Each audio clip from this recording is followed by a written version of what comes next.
या बैठकीसाठी उपस्थित असलेले विठ्ठल सहकारी कारखान्याचे चेअरमन आदरणीय भगीरथदादा बालके, संत दामाजी सहकारी साखर कारखान्याचे व्हाईस चेअरमन आदरणीय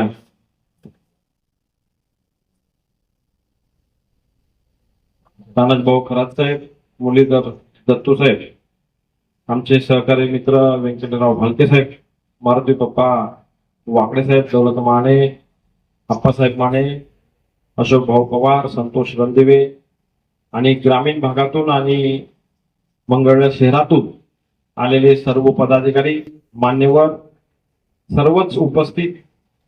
अत्यंत कमी वेळामध्ये 2 दिवसामध्ये नियोजन झाल्यामुळं फक्त एक व्हॉट्सअप मेसेज मध्ये आणि फोन करून आपल्याला संपर्क साधल्यानंतर आपण एवढ्या मोठ्या संख्येने उपस्थित राहिलात त्याबद्दल मी आपलं सर्वांचं खूप खूप स्वागत करतो.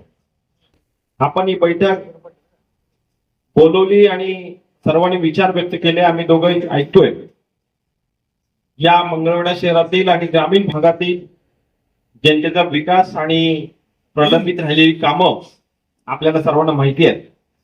ज्या पद्धतीनं या भागात राजकारण चालू आहे, मी 15 वर्ष या मंगळवेढा शहरात आणि आपल्या ग्रामीण भागामध्ये असल्यामुळे मला ही प्रत्येक गोष्ट माहिती आहे.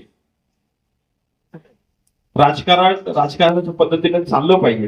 राजकारण सर्वजणच करतात, परंतु तळागाळातील आणि ग्रामीण भागातील प्रत्येक माणसाला न्याय देण्याची भूमिका या कार्यकर्त्यांनी आणि संविधानावरती बसलेल्या माणसाची असते.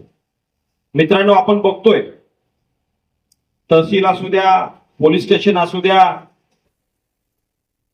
कुठलंही म्हणजे ग्रामीण भागातली माणसाची जी कामं असतात त्या विभागात गेल्यानंतर त्या माणसाला विचारलं जातं की तू कुठल्या पक्षात आहे, कुठल्या गटात काम करतोय. विचारतात का नाही मित्रांनो? साधं पोलीस स्टेशनला गावातली भांडणं झाली तरी सुद्धा वरच्या लेवलने फोन येऊन आपल्या सामान्य कार्यकर्त्याला दाबलं जातं. तुला किती त्रास झाला? सगळ्यांनी त्या भाषणामध्ये आपल्या भावना व्यक्त केल्यात. ही लोकशाही नाहीये मित्रांनो.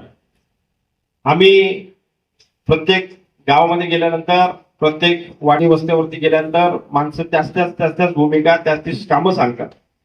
लवंगी सारख्या मारणावरती गेले 15 वर्ष एक सहकारी आपला प्रायव्हेट कारखाना चालवतोय. या भागातील ऊस घेऊन जाण्याचं काम माझ्याकडनं केलं जात आहे. अत्यंत कठीण प्रसंगामध्ये एकदम वरच्या टोकाला जी परिस्थिती बिकट आहे, तानाजीभाऊंना माहिती आहे की इतर कारखान्यापेक्षा सुद्धा 100 रुपये वाहतुकीचा खर्च आपल्या भैरवनाथ उद्योगाला जास्त येतो.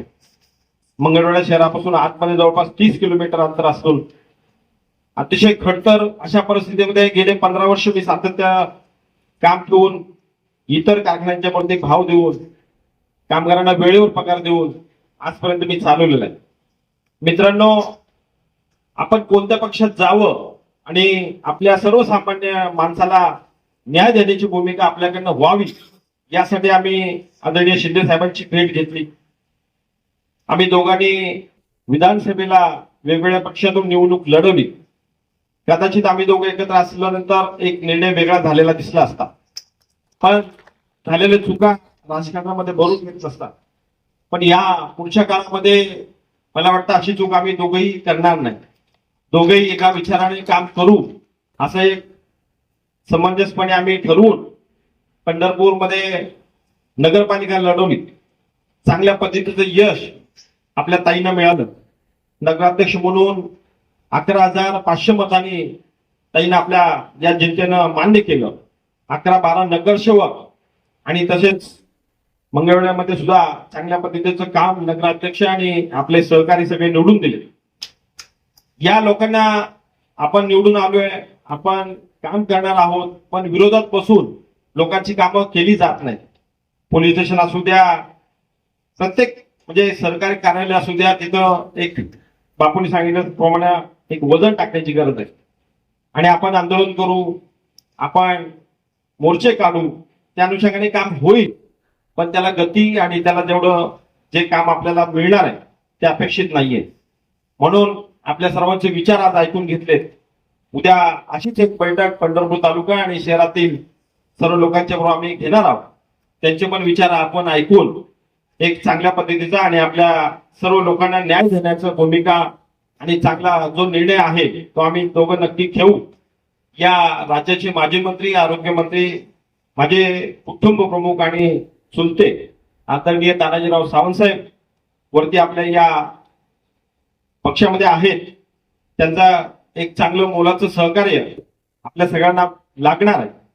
त्याच्यामुळं आदरणीय बापू असतील, सर्वच नेते मंडळी आम्ही एक चांगल्या पद्धतीचा विचार घेऊन आपल्याला सर्व न्याय देण्याची भूमिका आमच्याकडनं होईल एवढीच एक इच्छा व्यक्त करतो. आणि आपण सर्वजण एवढ्या मोठ्या संख्येने उपस्थित राहिला त्याबद्दल मी परत एकदा सर्वांचं अभिनंदन करतो आणि थांबतो. जय हिंद.